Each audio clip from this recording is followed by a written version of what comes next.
નમસ્કાર મિત્રો, Vidya Mandir study online ક્લાસમાં આપણું હાર્દિક સ્વાગત છે.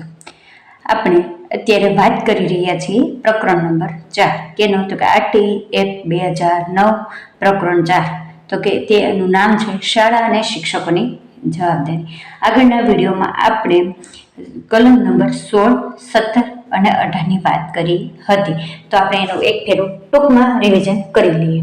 તો કે કલમ નંબર 16 શું કહેવા માંગતી હતી? રોકી રાખવા અને કાઢી મૂકવા નહીં, એને કે બાળકને આપણે નાપાસ કરવા નહીં. પરંતુ આપણે તેમાં જોયું હતું કે એક સંશોધન કરવામાં આવ્યું હતું, તો કે ક્યારે 2019માં, જેના આધારે ધોરણ 5 અને ધોરણ 8ની અંદર આપણે બાળકોને નાપાસ કરી શકીએ. ત્યારબાદ કલમ હતી 17ની કલમ શું કહેવા માંગતી હતી? તો કે બાળકને શારીરિક શિક્ષા અને માનસિક કનડગત ઉપર પ્રતિબંધ, એને કે બાળકને આપણે મારી શકીશું નહીં, તેમને માનસિક રીતે ત્રાસ પણ આપી શકીશું નહીં. અને કલમ 18નો અભ્યાસ કર્યો હતો, તો કે માન્યતા પ્રમાણપત્ર મેળવ્યા સિવાય કોઈ પણ શાળા સ્થાપવી નહીં. અને જો કદાચ માન્યતા રદ થઈ ગયા, પાછી ખેંચી લઈએ, તો ખેંચી લીધા પછી પણ ચાલુ રાખે તો તેને 1 લાખ રૂપિયાનો દંડ થશે અને પ્રત્યેક દિવસ માટે તેમને 10,000 રૂપિયા સુધીનો દંડ થઈ શકશે. અહીંયા એના કાર્ય દિવસ લેવાના છે, એને કે રજાના દિવસો લેવાના નથી. તો હવે આજના આપણે આ પ્રકરણની અંદર કલમ 19થી વાત કરીએ. તો કે કલમ 19 શું કહેવા માંગે છે? તો કે કલમ નંબર 19 એનું નામ છે શાળા માટેના ધોરણ અને માપદંડો. તો સૌપ્રથમ છે અનુસૂચિતમાં નિર્દિષ્ટ કરેલા ધોરણ અને માપદંડો પરિપૂર્ણ ન કરે ત્યાં સુધી કોઈ પણ શાળા કલમ 18 હેઠળ સ્થપાશે નહીં. એને કે કોઈ પણ શાળાની સ્થાપના ક્યારે થશે? કે જે અનુસૂચિતમાં આપેલા માપદંડો છે એ માપદંડો અને ધોરણો પૂરા થશે તો જ તેને માન્યતા ગણાશે, તો જ એ સ્થાપી શકશે. બાકી કલમ 18 હેઠળ જેવી રીતના દંડ કરવામાં આવ્યો હતો તે રીતે તેમને દંડ કરવામાં આવશે. પરંતુ આ અધિનિયમ તો 2010માં લાગુ થયો હતો. અને આ અધિનિયમ પહેલા જે સ્થપાયેલી સ્કૂલો છે તો તેના માટે શું હશે? તો કે આવી રીતે શરૂઆતથી તારીખ થઈ, એટલે કે શરૂઆતની તારીખ થઈ ક્યાંથી શરૂ થયો? 2010થી 3 વર્ષની અંદર આવા ધોરણ માપદંડો પોતાના ખર્ચે એમને પરિપૂર્ણ કરવા પડશે. હવે જોઈએ કે માપદંડો ક્યાં ક્યાં માપદંડો? તો કે શિક્ષક માટે 60 ચોરસ ફૂટ જગ્યા હોવી જોઈએ. શિક્ષક હરીફરી શકે એટલે એના ક્લાસરૂમની અંદર એની માટે હરીફરી શકે તેવા હોવી જોઈએ. વિદ્યાર્થીઓ માટે તો કે વિદ્યાર્થીઓ બેસી શકે તેના માટે 8 ચોરસ ફૂટની જગ્યા હોવી જોઈએ. ત્યારબાદ વર્ગખંડની જગ્યા, તો કે વર્ગખંડની જગ્યા તો કે 300 ચોરસ ફૂટ. જો આ 300 ચોરસ ફૂટ છે તે પણ નાનામાં નાનો વર્ગખંડ છે. હવે તો SSA દ્વારા જ બનાવવામાં આવે છે, 400 ચોરસ ફૂટનો હોય છે. ત્યારબાદ તો કે ઓરડાઓની સંખ્યા 3 રૂમ, કાર્યાલય અને મુખ્ય શિક્ષકના ખંડ પણ હોવો જોઈએ. હવે જોઈએ ગ્રંથાલય, એને કે પુસ્તકાલય. તો કે દરેક શાળામાં એક પુસ્તકાલય હોવું જોઈએ. અને હવે પુસ્તકાલય હોય એટલે એની અંદર પુસ્તકો પણ હોવા જોઈએ. અને તેમાં એ સિવાય પુસ્તકો તો હશે, એ સિવાય તો કે સમાચાર પત્રો હોવા જોઈએ, મેગેઝિન હોવા જોઈએ તમામ, આપણે જીવન શિક્ષણ છે કે પછી ગુજરાત કે એ બધા.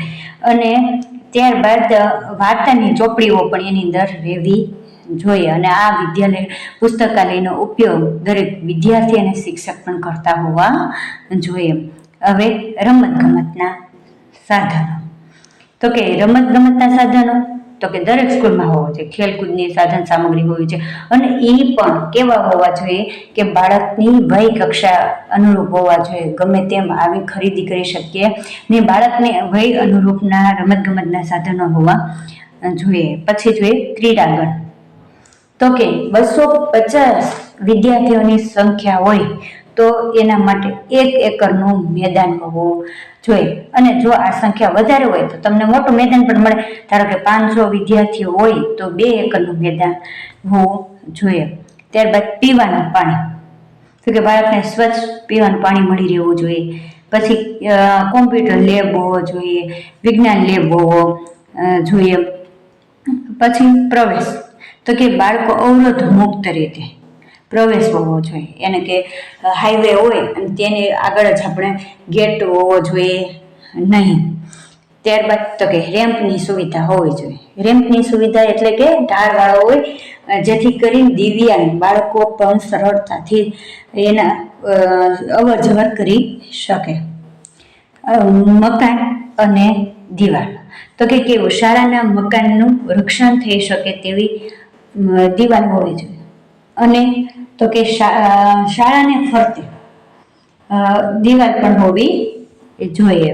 ટોયલેટ તો કે ટોયલેટ છે એ છોકરા અને છોકરીઓના અલગ હોવા જોઈએ. મધ્યાહન ભોજન માટેનું રસોડું, જો શાળામાં મધ્યાહન ભોજન હોય તો એનું રંધાતું રસોડું હોવું જોઈએ.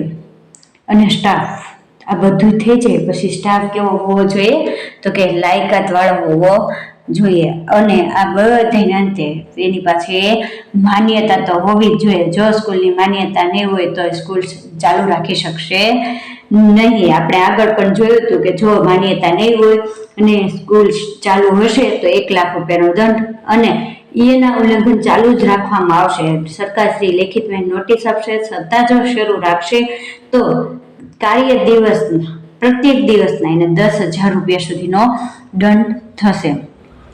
ત્યારબાદ આપણે જોઈએ કલમ નંબર 20, અનુસૂચિત સુધારવાની સત્તા. તો કે કેન્દ્ર સરકાર જાહેરનામું બહાર પાડી અનુસૂચિતમાં કોઈ ધોરણ અને માપદંડો ઉમેરી અથવા તો તેમાંથી કમ કરીને અનુસૂચિત સુધારી શકશે.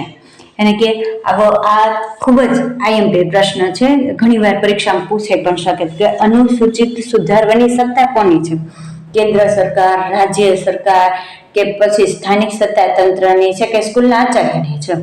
તો આપણને ખ્યાલ હોવો જોઈએ કે આ અનુસૂચિત સુધારવાની સત્તા કેન્દ્ર સરકારની છે. ધારો કે આપણે જોઈએ કે ધોરણ 1 થી 5માં કુલ કેટલા શિક્ષક વિદ્યાર્થી રેશિયો કેટલો હોય તો કે 3:1 હોય.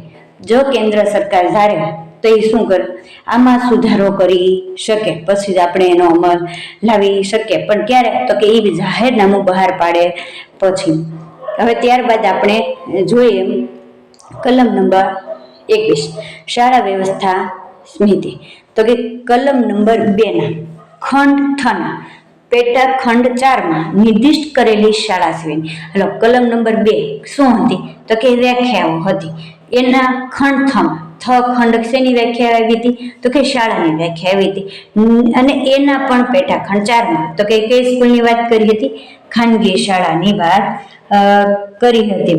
તો કે ખાનગી શાળા સિવાય ખાનગી શાળાના એસએમસી લાગુ પડશે નહીં.